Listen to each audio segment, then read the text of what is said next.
Saudara-saudari terkasih, berjumpa lagi dengan saya Romo Andreas Basuki W atau Romo Abbas. Kita akan merenungkan hidup misioner menuju kekudusan. Berpastoral untuk orang muda? Ampun deh, kata seorang teman yang mengomentari saya saat bertugas di Komisi Kepemudaan 20 tahun silam. Ya kalau boleh memilih ya saya menolak. Karena ketaatan apa boleh buat, kata saya dengan nada keterpaksaan. Sebelum saya terjun dalam kerasulan rasanya sudah pusing dulu. Entah saya mau buat apa dengan orang muda. Saya diselimuti rasa bingung, canggung, enggan, dan bahkan takut. Pada akhirnya kala menjadi ketua komisi itu, saya pun tak dapat berbuat banyak. Itu menurut saya. Kaum muda menurut saya paling sulit untuk dipahami. Kompleksitas permasalahannya, sifatnya, sikap, dan pembawaannya tak mudah saya cerna. Kadang-kadang antusiasnya tinggi namun di saat lain sangat apatis. Saya berpikir bahwa pendamping kaum muda ialah pribadi yang mampu menyelami jiwa muda, yang ceria, multi talent, pandai menari, musik, menyanyi, berjiwa petualang, punya ide kreatif, serta merupakan motivator dan organisator yang baik. Itu pendapat saya. Idealnya pendamping pemuda seperti itu. Dulu Mudika, sekarang sebutannya OMK, Orang Muda Katolik. Dalam perjalanan di Komisi Kepemudaan kadang saya dibuat heran.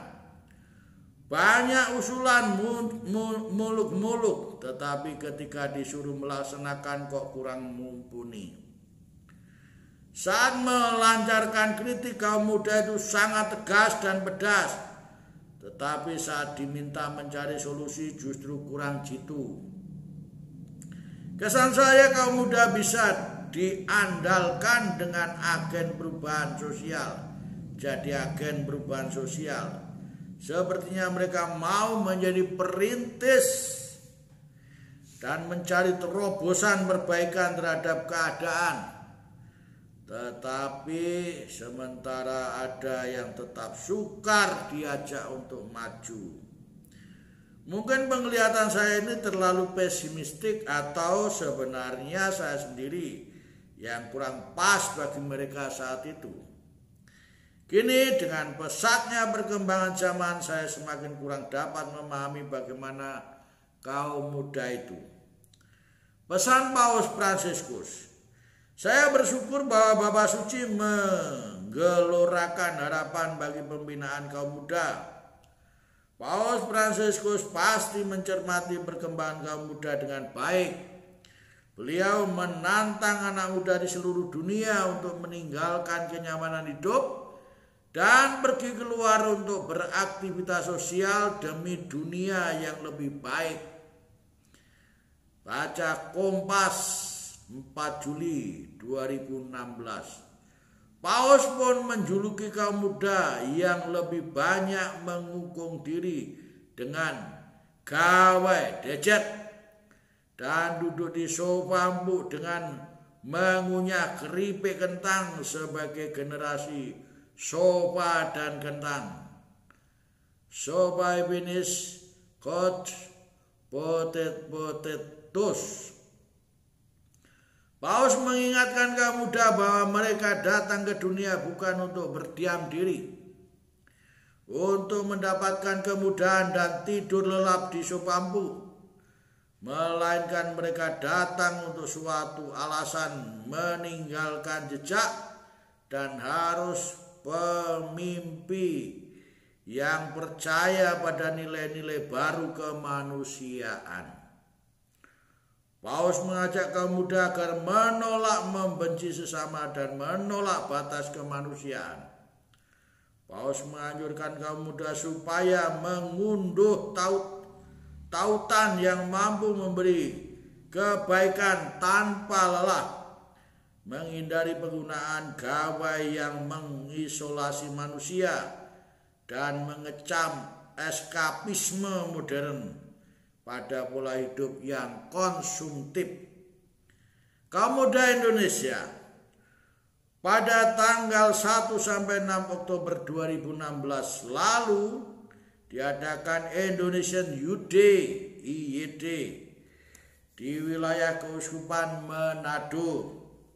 Sebelumnya acara ini diselenggarakan di Sanggau, Kalimantan Barat pada tahun 2012. Acara ini diperkirakan akan melebihi 3.000 orang muda Katolik dari seluruh keuskupan di Indonesia. Kira-kira pesan apakah yang akan disampaikan oleh siapa kepada mereka saat itu nanti? Saya pikir masalah-masalah besar yang masih dihadapi masyarakat Indonesia harus menjadi perhatian, seperti merebaknya peredaran narkoba, maraknya kasus seks menyimpang di bawah umur, menjamurnya korupsi, berkembangnya kriminalitas, tawuran antar kelompok atau geng, dan masih adanya terorisme. Kiranya mentalitas militan seperti beriman, tangguh, mandiri, kreatif, gigih, tekun, tanggap, berani menjadi pembela keadilan, kejujuran, kebenaran, dan kemanusiaan sejati mesti didengungkan. Sebaliknya, cara hidup yang ikut arus apatis, hedonis, oportunis, individualis, egois, dan konsumeristis perlu dihindari agar mampu mengembangkan relasi harmonis dengan sesama Tuhan dan alam. Kaum muda juga sudah akan dilibatkan dalam hidup bermasyarakat bernegara.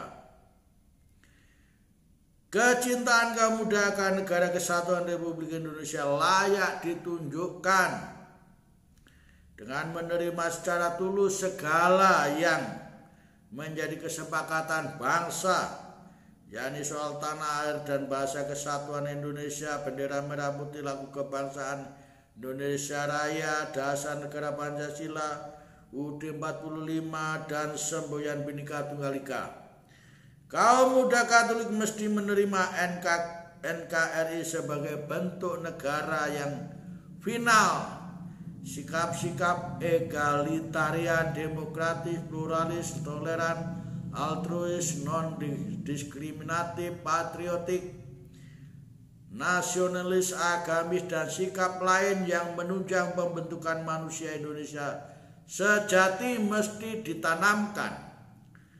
Negara Indonesia sebagai bagian dari dunia semakin terlibat dalam persilangan budaya yang global. Kaum muda pun kian banyak menjadi pemain-pemain aktifnya. Paus Fransiskus suatu ketika pernah mengingatkan tentang bahaya globalisasi ketidakpedulian yang disebabkan oleh kemakmuran, kemapanan, konsumerisme, individualisme, dan hedonisme. Pengaruh teknologi informasi mempersempit jarak ruang dan waktu sehingga budaya dan pengaruh asing bisa menggerus budaya lokal. Maka kearifan lokal mesti dihargai, dijaga, dan dilestarikan untuk generasi muda. Nilai-nilai luhur nenek moyang yang menunjang kehidupan secara harmonis dan manusiawi pun patut dipahami dan diamalkan. Intensi dasarnya ialah supaya kaum muda tidak tercerabut dari akar dan tidak mentah-mentah menelan budaya asing tanpa sikap selektif dan kritis. Sesungguhnya banyak seni, baik tari, suara, pentas, ukir, lukis, dan seni lainnya yang dikagumi oleh bangsa asing. Tari serimpi, jaipong, kecak, rempong, tortor, dan tari daerah lain sesungguhnya sangat indah, baik dari segi busana, gerak, dan musiknya yang tak kalah dengan seni tari tradisional bangsa manapun. Menyedihkan ketika anak-anak muda bangsa malah asik menonton tayangan dengan tema kekerasan dan melodrama yang kurang memiliki nilai-nilai keutamaan. Demikian pula halnya dengan minat baca di antara kita yang ditantang dengan hadirnya gawe-gawe itu. Orang muda dan Yesus. Dalam kisah tentang pemuda kaya, Yesus memberi pilihan bebas kepada orang muda.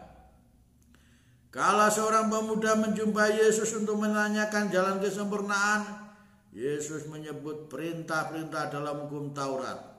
Pemuda itu mengatakan bahwa ia sudah menjalani sejak masa muda.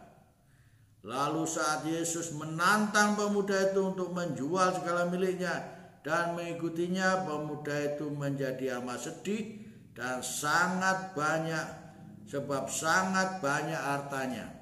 Lihat Lukas bab 18 ayat 23. Rupanya pemuda itu amat keberatan dan mundur teratur. Pemuda itu sebenarnya saleh karena patuh pada hukum Taurat sejak kecil. Namun ia masih merasa kurang sempurna. Selain saleh, ia mewakili pula figur pekerja keras sehingga dia dapat menjadi kaya raya. Ia mengendaki kesempurnaan hidup, barangkali seperti kerap didengungkan orang muda. Muda kaya raya, tua bahagia, mati masuk surga. Secara lahir, material, dan spiritual. Orang Jawa mengatakan dunyane pekoleh, swargane oleh. Dunianya dapat, surganya dapat. Pada intinya ia ingin memperoleh kenyamanan dunia dan akhirat. Namun mengikuti Yesus harus berani melawan arus zaman, yakni menyangkal diri, memikul salib setiap hari dan mengikutinya. Lukas bab 9 ayat 23. Budaya instan, hedonis, konsumeris, materialistis bertentangan dengan ajakan ini. Pemuda yang berjumpa dengan Yesus itu memilih menikmati kemapanan, mandek, dan akhirnya menyerah pada nilai-nilai